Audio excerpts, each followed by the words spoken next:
పులిహోర చేసుకోవచ్చు, గారెలు వండుకోవచ్చు, కోడి మాంసం వండుకోవచ్చు, ప్రతిదీ పండగే. హల్లెలూయా.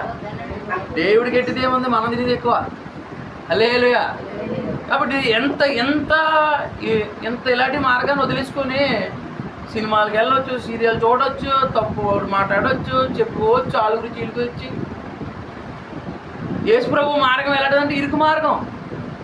హల్లెలూయా. ఇరుకు మార్గంలో ఇప్పుడు మనం లాంటి వాళ్ళు అందరం ఏం చేయాలి? నవజీవన మార్గంలో ప్రయాణం చేయాలి. హల్లెలూయా. ఇది యేసుక్రీస్తులో ఉన్నవారికి ఏంటండి? హల్లెలూయా. పాతవి గతించాయంట, సమస్తం కొత్తవాయే. కాబట్టి ఇది కొత్త మార్గం, జీవ మార్గం. ఇది నాశనానికి పోయే మార్గం కాదు ఇది. హల్లెలూయా. దేవుని మహిమ కలిగిన గాక. కాబట్టి ఈ మార్గంలో మనకు అప్పచెప్పాడు. ఇప్పుడు ఈ అప్పచెప్పిన ఈ ఇరుకు మార్గంలో మనం ఎలా వెళ్ళగలగాలి? హల్లెలూయా. మన బలాన్ని బట్టి మనం వెళ్ళగలమా? హల్లెలూయా. సాత్వికి ప్యాంట్ ఇది ఈ పట్టు ఒక మార్గం ఇస్తాడు ఒక మనిషికి. హల్లెలూయా.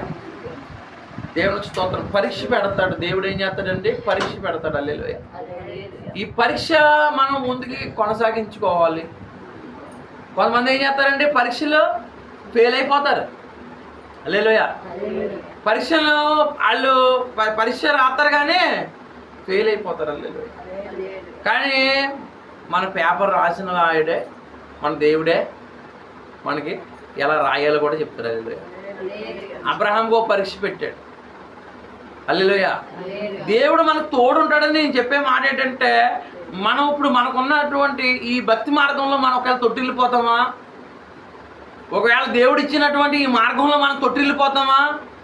ఇప్పుడు గతం అంతా వదిలేయండి. ఇప్పుడు కొత్తగా దేవుడు ఏమన్నాడు? పాత గతించాయి, వాటి గురించి వదిలేయండి. పాత విషయాలు మనం మర్చిపోండి. ఈ కొత్తగా మార్గంలో దేవుడు ఇచ్చిన మార్గంలో నేను నడడానికి మన శక్తి సరిపోతుందా? మన శక్తితో నడిస్తే పడిపోతాం. కాబట్టి దేవుడు ఏమన్నాడు? నువ్వు నీ పాదాలు తొట్టిల్లిపోవు. నీ పాదాలు తొట్టిల్లిపోకుండా, సడిలిపోకుండా బలంగా నిలబడడానికి దేవుడు సాయం చేస్తాడు. హల్లెలూయా. కాబట్టి మాటికి మనకు భయం ఉంటుంది. మనకు భయం, ఏమో పూర్తిగా వెళ్ళలేనేమో, యేసు ప్రభు చిత్తం చేయలేనేమో, ఏవో బలహీనతలో మనం పడిపోతామేమో, నరకానికి పోతానేమో, దేవుడికి వ్యతిరేకంగా బ్రతుకుతున్నానేమో, దేవుడి చిత్తం చేయలేనేమో అన్నటువంటి ఒక ఆలోచన మనసులో ఉంటుంది. హల్లెలూయా. కాబట్టి నీ బలాన్ని బట్టి మనకు అనిపిద్ది, కానీ లోకంలో ఉన్నవాడి కంటే మనలో ఉన్నవాడు గొప్పవాడు అంట. హల్లెలూయా. ఈ లోకంలో ఉన్నవాడు ఎవడో సాతానుగాడు. హల్లెలూయా. మనలో ఉన్నవాడు ఎవడో